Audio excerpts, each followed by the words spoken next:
All right, guys, welcome to our third unit. We are discussing trigonometry this unit. We are going to use trigonometry in our next few units, and it's going to take us a while. There's a lot that we can do with trigonometry, so that's why we spend a lot of time on it. So, to formally define trigonometry, that is the relationship among the sides and angles of triangles. You think of SOHCAHTOA, we know that we use sine, cosine, tangent, and then some more. And that's all to relate the sides and angles of triangles. Okay. Obviously, there's a lot of real life applications to trigonometry. We can use it in astronomy, navigation, sound waves, light waves, all kinds of different things. Anything that you can think of that has that shape.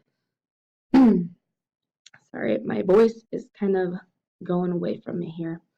We know that there's two ways to find the measure of angles. We have degrees, and then we have radians. And we are going to talk and use both, but just keep in mind that the radian angle measure will be especially useful in calculus. We'll spend a lot of time in calculus using radians. Also, when we are talking about angles here in trigonometry, we use these Greek symbols. We might use alpha, beta, or theta. And if you guys get into Greek life someday, you'll probably use these or hear these all the time.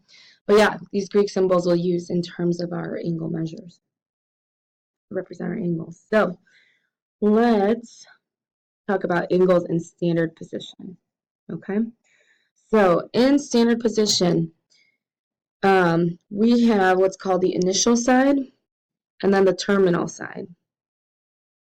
Okay, so the initial side is kind of what you would think of. What does initial mean?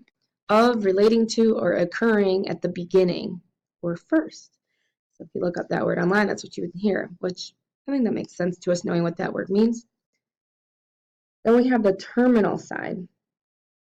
Okay, a point or part that forms the end. So let's actually draw us a little picture here. So let's start by drawing our initial side. Okay, that's what we started with.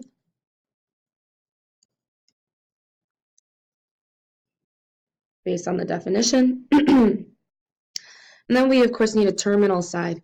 So however large I want to make this angle, let's just go to here. This is my terminal side. I don't know why it's not letting me write.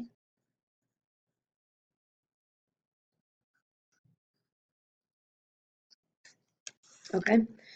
And of course, when we have that angle here, we start at our initial side and go to our terminal side. So that will be theta in this case. So it means that there's a direction to the angle, right? There's a direction to the angle. Also, we of course know that this right here is called our vertex, which is obviously a word that we want to be familiar with. So let's practice sketching an angle in standard position. So let me scroll down a little bit here. So just understanding our terminal side versus our initial side here.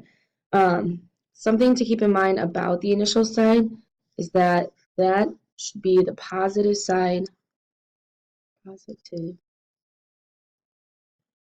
of the x-axis, or the horizontal axis. And of course, our vertex is going to be at the origin.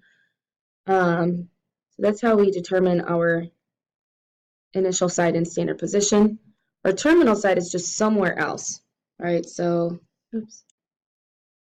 Here's my graph. I have my vertex at the origin. In standard position, we just wrote down that our initial side should be on the x-axis, the positive side. And then, like I was just saying before, our terminal side just needs to be somewhere else. So let's make this our terminal side. And again, we know that our angle, we have a direction to our angle. Let's call it theta. Okay. Angles. So positive angles we read from standard position going counterclockwise.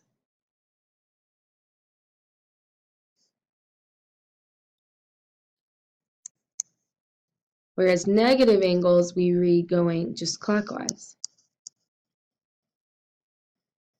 from standard position. So again, in both cases, we still have our initial side, right? That's important to remember. And let's say we have our terminal side. Again, it just has to be somewhere else. So let's make it the same in both graphs. Okay, so that's our terminal side. So if we're reading a positive angle, remember we read from our initial side going counterclockwise to the terminal side. So this would be our positive angle, positive value for theta there. Whereas over here, starting at our initial side, we're going to go clockwise, and we're going to have a negative angle here. Let's just make it beta, just so we're using something else. All right, so to conclude, we know what an initial side and terminal side and vertex of an angle is, and then we have positive angles and negative angles.